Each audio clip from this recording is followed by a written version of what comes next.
Hello, everyone. This is a training for all certified or salaried staff who will be performing extra duty work and need to log into TCP to track that time. Once again, the Time Clock Plus or TCP system will be used for extra duty activities in which you would have normally filled out a paper time card. The only exception to this is T for T. So T for T should continue to use paper time cards and those submitted to payroll. In addition, stipend work such as team leads, sports, etc., they do not need to be tracked in TCP. So once again, only extra duty activities in which you would have normally filled out a paper time card last year. So let me walk you through the system so that you can see how to track that time in Time Clock Plus.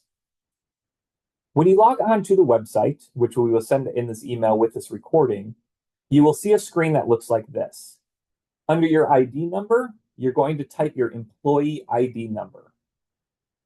It's going to bring you a screen to enter your PIN. Your PIN is going to be the last 4 digits of your cell phone number.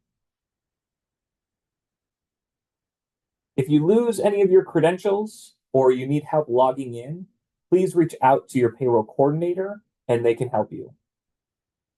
Once you log in, you're going to see a dashboard that looks similar to this.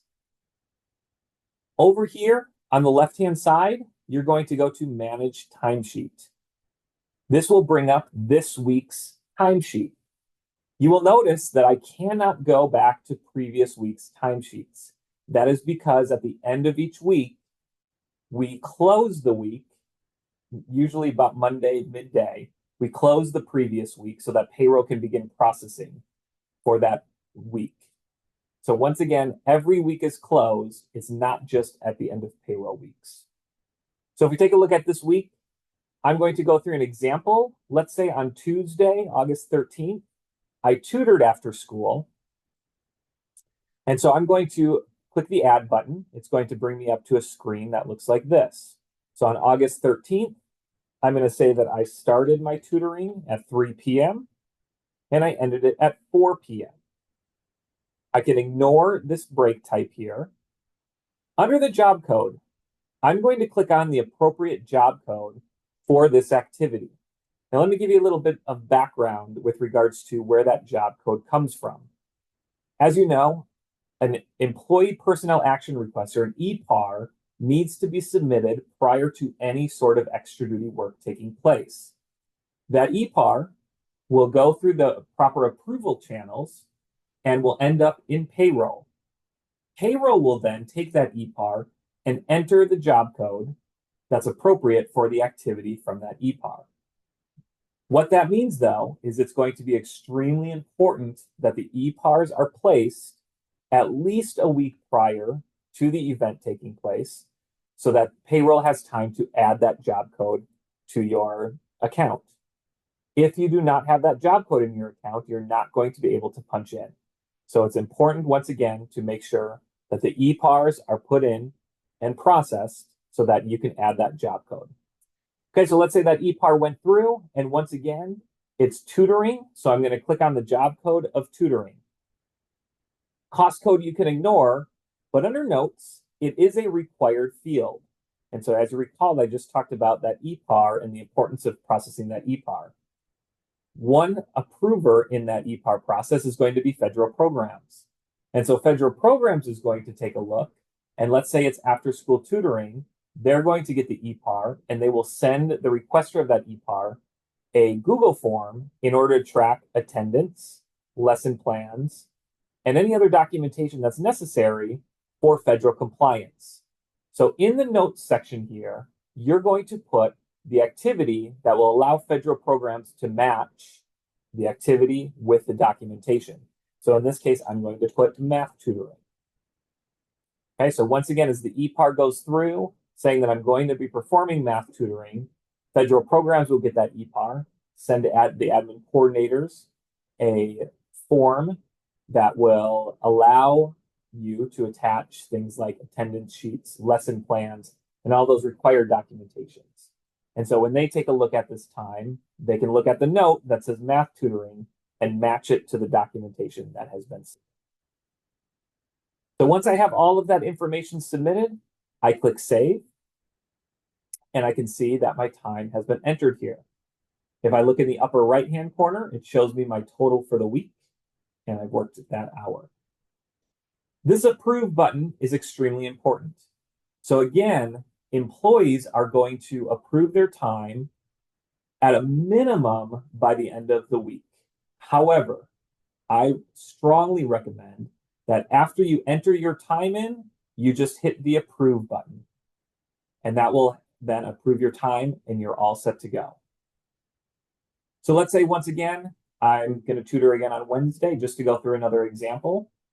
If I add my time, I started at 3:00 p.m. My job code is extra duty tutoring, and my note is math tutoring. I would save and approve that time. Now let's say on Thursday, and actually we'll use Friday as an example because a lot of Fridays are non-work days. Let's say I'm attending an all-day training, okay? And there's an hour break for lunch. So on Friday, what I'm going to do is I'm going to say, okay, the training starts at 8:00. Okay, but at 12:00, we took a break for lunch. So I'm going to have my first segment be from 8:00 to 12:00. My job code on here is probably going to be something along the lines of training, but this would be an example of the EPAR would need to be to payroll, and they would say something about training. I'm just going to use clubs because that's what I have accessible to me, but training is what I would have put for the job code. And down here in the notes, I'm going to put CPI training and save that. Now, my training went to 4:00. I just had a lunch from 12 to 12:30. So this is going to be my first segment. I'm going to add another segment that starts at 12:30 because that's when my lunch ended, and that went to 4:00. Once again, I'm going to put my job code as training and my notes as CPI training. Save that. And once I have that in here, I'm going to go up to approve and approve that time. And that's it. It's as simple as that to enter your time into Time Clock Plus. I do want to show you a few other views with the same information. So if I go over to the hamburger over here, I get my left-hand dashboard. If I go back to the dashboard, if you remember when you logged in, there was nothing here. But now that I've entered my time, I can see all of the hours for that week. Here were those tutoring on Tuesday, tutoring on Wednesday, and then my time for the training on Friday. If I didn't approve my time in that last screen, I can approve my time here. So let's say I did not approve my time, and so these don't have the check marks in here. I can go through and approve it one by one. Or if I click on the E with the check mark here, it would approve it all at once. That one doesn't seem to be working as it was, but we'll check that out. The last view I want to show you is if you go over to view and you view hours, this is again just another view of the exact same information that you saw. Okay, so here's Tuesday's time, Wednesday's time, and then Friday's training time. And you can see the week total at the end is going to be that 9.5. I see that I have notes entered over here. And once again, here is the approval piece. And so on this screen, it works to where if I wanted to approve all of these at once, I can press the E with the check mark, and it will approve all of that time. You'll notice the manager approval has an X, and this is the payroll approval with an X. That's because you don't have the ability to approve for them. But your manager will have these as blank boxes because once you have approved them, then at the end of the week, the manager or your supervisor is going to approve them. Okay, but once again, that's all that it takes to enter your time into Time Clock Plus. And so I appreciate the time you took to watch this video. If you have any questions, of course, payroll is here to support. So of course, please reach out. Everyone have a great day.